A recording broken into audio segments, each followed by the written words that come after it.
तो कैसे हैं आप लोग। शुरू करते हैं बिना किसी बॉलीवुड के कहानी का अगला भाग। तो हम बात कर रहे थे आनंदी और श्रीकंठ की बातचीत की। आनंदी कह रही थी कि मेरे मैके के बारे में उसका देवर बुरा भला कहने लगा। उसने कहा मुझसे रहा ना गया। मैंने कहा यानी कि आनंदी ने कहा वहाँ इतना घी तो नाई का हार खा जाते हैं और किसी को जान भी नहीं पड़ता। बस इतनी सी बात पर उस अन्यायी ने मुझ पर खड़ाऊं फेंक मारी। यदि हाथ से ना रोकती तो सिर फट जाता। उसी से पूछो मैंने जो कुछ कहा वह सच है झूठ। श्रीकंठ की आंखें लाल हो गईं। बोले यहां तक तो हो गया उस छोकरे का साहस, यहां तक हो गया उस छोकरे का साहस। आनंदी स्त्रियों के स्वभाव अनुसार रोने लगी क्योंकि आंसू उनकी पलकों पर रहते थे। श्रीकंठ धैर्यवान और शांत पुरुष थे।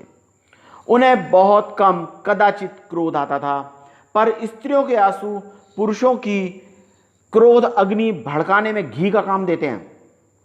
रात भर करवटें बदलते रहे।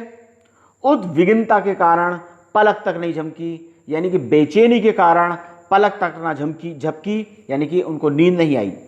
प्रातःकाल सुबह सुबह अपने बाप के पास जाकर बोले दादा अब इस घर में मेरा निर्वाह ना होगा, यानी कि मेरा गुजारा नहीं हो सकता।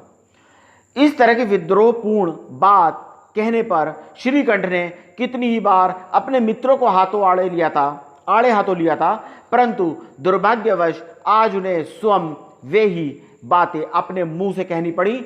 दूसरों को उपदेश देना कितना सहज है। मेरी माधव सिंह घबरा उठे और बोले क्यों? श्रीकंठ सिंह बोले इसलिए कि मुझे भी अपनी प्रतिष्ठा का कुछ ख्याल है। आपके घर में अन्याय और हठ का प्रयोग हो रहा है। जिनको बड़ों का आदर सम्मान करना चाहिए वे उनके सिरों पर चढ़ते हैं। मैं दूसरों का नौकर ठहरा, घर पर रहता नहीं, यहां मेरे पीछे स्त्रियों पर यानी कि मेरी पत्नी पर खड़ा हूं और जूतों की बौछार होती है।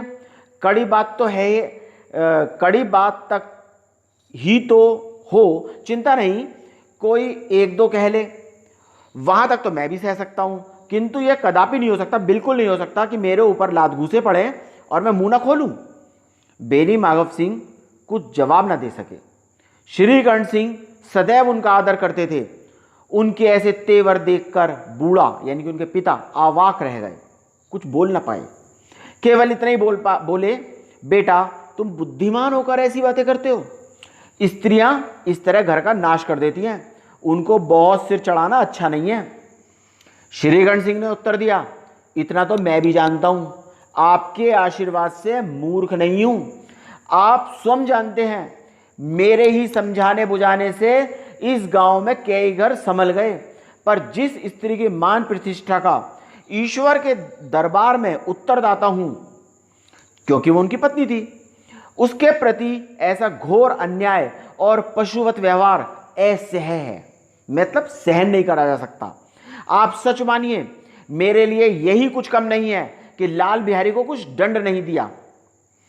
अब बेनी माधव सिंह भी गरमाए, ऐसी बात और सुन ना सके। बोले लाल बिहारी तुम्हारा भाई है, उससे कभी भूल चूक हो उसके कान पकड़ो। लेकिन अब श्रीकंठ बोले लाल बिहारी को मैं अपना भाई नहीं समझता। स्त्री के पीछे? उनके पिता बोले जी नहीं, उसकी क्रूरता और अविवेक के कारण। दोनों कुछ देर चुप रहे। ठाकुर साहब लड़के का क्रोध शांत करना चाहते थे, लेकिन यह नहीं स्वीकार करना चाहते थे कि लाल बिहारी ने कोई अनुचित काम किया है, यानी कि कोई गलत काम किया है अपनी भाभी के से। इस बीच में गांव के और कई सज्जन हुक्के चिलम के बहाने वहां आ बैठे। पुराने जमाने में हुक्के और चिलम साथ साथ बैठकर पीते थे। कई स्त्रियों ने जब यह सुना कि श्रीकंठ सिंह पत्नी के पीछे पिता से लड़ने को तैयार है, उन्हें बड़ा हर्ष हुआ, क्योंकि मैंने आपको पहले ही बताया था बहुत सारी स्त्रियां श्रीकंठ से नाराज थी। उन्हें बड़ा हर्ष हुआ। दोनों पक्षों की मधुर वाणियां सुनने के लिए, यानी कि उनकी लड़ाइयों की बातें सुनने के लिए उनकी आत्माएं अकुलाने लगी। गांव में कुछ ऐसे कटुल मनुष्य भी थे जो इस कुल की नीतिपूर्ण गति पर मन ही मन जलते थे, यानी कि इनका परिवार इतना अच्छा था कि उनको जलन होती थी। इन महानुभावों की शुभ कामनाएं आज पूरी होती दिखाई दे रही थीं। कोई हुक्का पीने, कोई लगान की रसीद दिखाने के बहाने आकर बैठ गया, यानी कि उनकी लड़ाई सुनने के लिए। बेनी माधव सिंह पुराने आदमी थे, उनके भाव को ताड़ गए, उनकी बातों को समझ गए। उन्होंने निश्चय किया चाहे कुछ भी हो, इन द्वेषियों को ताली बजाने का अवसर नहीं देने का। परंतु द्वेषी मतलब जो हमारा बुरा चाहने वाले हैं। परंतु तुरंत कोमल शब्दों में बोले, बेटा मैं तुमसे बाहर नहीं हूं, तुम्हारा जी जो चाहे करो। अब तो लड़के से अपराध हो गया, यानी कि वो एकदम पलट गए। इलाहाबाद का अनुभव रहित झल्लाया हुआ ग्रेजुएट इस बात को समझ ना सका। उसे डिबेटिंग क्लब में जो डिबेट होती है, अपनी बात पर अड़ने की आदत थी। इन हथकंडों की उसे कोई खबर नहीं थी। बाप ने जिस मतलब से बात पलटी थी वो उसकी समझ में नहीं आई। बाप तो ये चाहता था कि गांव में परिवार की बुराई ना हो, लेकिन वो समझ नहीं पाया। बोला, मैं लाल बिहारी के साथ अब इस घर में नहीं रह सकता। बेनी माधव सिंह ने पुचकारा, बेटा बुद्धिमान लोग मूर्खों की बातों पर ध्यान नहीं देते। वो बेसमझ लड़का है, उससे जो भी कुछ भूल हुई तुम बड़े होकर क्षमा कर दो उसे। श्रीगण सिंह को आवेश आ गया, यानी कि गुस्सा आ गया। उसकी इस दुष्टता को मैं कदापि नहीं सह सकता। या तो घर में वो रहेगा या मैं। आपको यदि वो अधिक प्यारा है तो मुझे विदा कर दीजिए, मैं अपना भार अपने आप संभाल लूंगा, क्योंकि मैं तो नौकरी करता हूं। और यदि मुझे रखना चाहते हैं तो उससे कहिए वो जहां चाहे चला जाए, बस ये मेरा अंतिम निश्चय है। लाल बिहारी दरवाजे की चौखट पर चुपचाप खड़ा बड़े भाई की बातें सुन रहा था। वो श्रीगंठ के सामने चारपाई पे बैठ जाए, हुक्का पी ले या पान खा ले, बाप का भी वो लिहाज ना करता था जितना बड़े भाई का करता था। यहां पर हमें यह बताया गया है कि लाल सिंह अपने बड़े भाई की बहुत इज्जत करता था।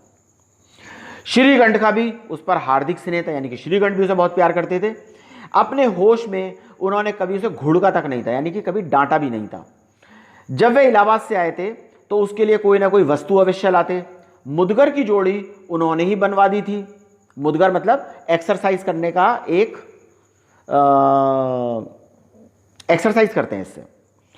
पिछले साल जब उसने अपने ड्योड़े जवान को नाग पंचमी के दिन दंगल में पछाड़ दिया, यानी कि लाल बिहारी ने अपने से भी ज्यादा मजबूत इंसान को दंगल में यानी कि हरा दिया, तो उन्होंने पुलकित होकर अखाड़े में ही जाकर उसे गले से लगा लिया और 5 रुपए के पैसे लुटाए थे। ऐसे भाई के मुंह से आज ऐसी हृदय विदारक बात सुनकर लाल बिहारी को ग्लानि हुई, पछतावा हुआ। वो फूट फूट कर रोने लगा। इसमें संदेह नहीं, इसमें शक नहीं कि अपने किए पर वो पछता रहा था। भाई के आने के एक दिन पहले तक उसकी छाती धड़कती थी कि देखूं भैया क्या कहते हैं, उनके सम्मुख कैसे जाऊंगा, उनसे कैसे बोलूंगा, मेरी आंखें उनके सामने कैसे उठेंगी। उसने समझा था कि भैया मुझे बुलाकर समझा देंगे, लेकिन यहां पर तो आशा के विपरीत उसने उन्हें कठोरता की मूर्ति बने पाया। वह मूर्ख था, परंतु उसका मन कहता था कि भैया मेरे साथ अन्याय कर रहे हैं। यदि श्रीगंठ उसे अकेले में बुलाकर 2-4 बातें कह देते, डांट देते, तमाचे लगा देते तो शायद उसे दुख ना होता। पर भाई का यह कहना कि मैं इसकी सूरत ही नहीं देखना चाहता, लाल बिहारी से सहा नहीं गया।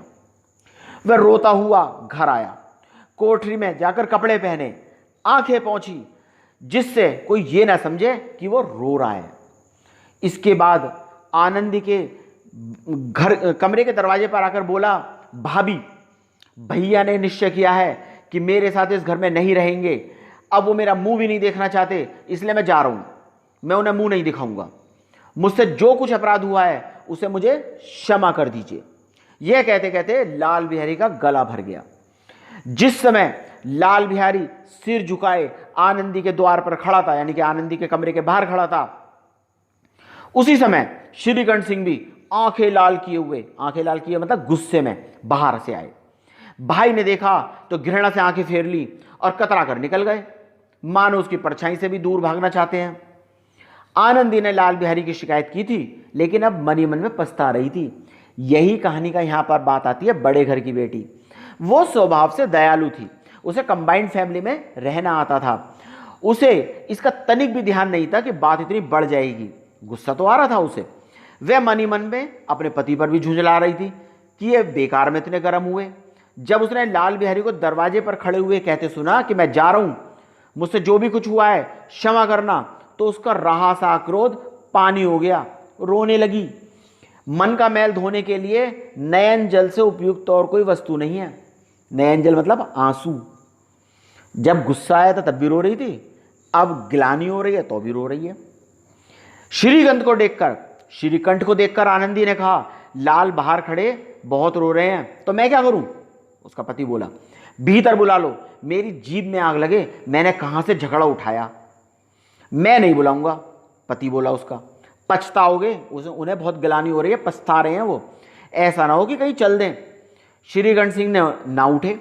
इतने में लाल बिहारी ने फिर कहा, भाभी भैया से मेरा प्रणाम कह दो, वो मेरा मुंह नहीं देखना चाहते, इसलिए मैं भी अपना मुंह नहीं दिखाऊंगा।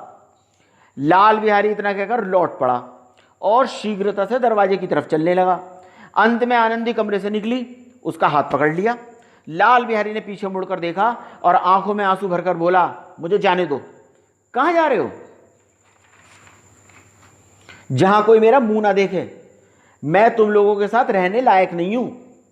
तुम्हें मेरी सौगंध, अब एक पग भी, एक कदम भी आगे मत बढ़ाना, जब तक मुझे यह मालूम ना हो जाए कि भैया का मन मेरी तरफ से साफ हो गया है, तब तक मैं इस घर में बिल्कुल नहीं रहूंगा।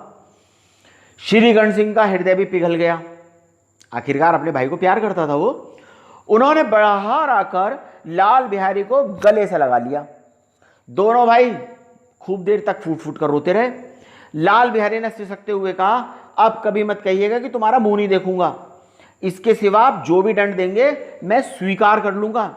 श्रीकंठ ने कांपते हुए स्वर में कहा, लल्लू, इन बातों को बिल्कुल भूल जाओ, ईश्वर चाहेगा तो फिर ऐसा अवसर नहीं आएगा।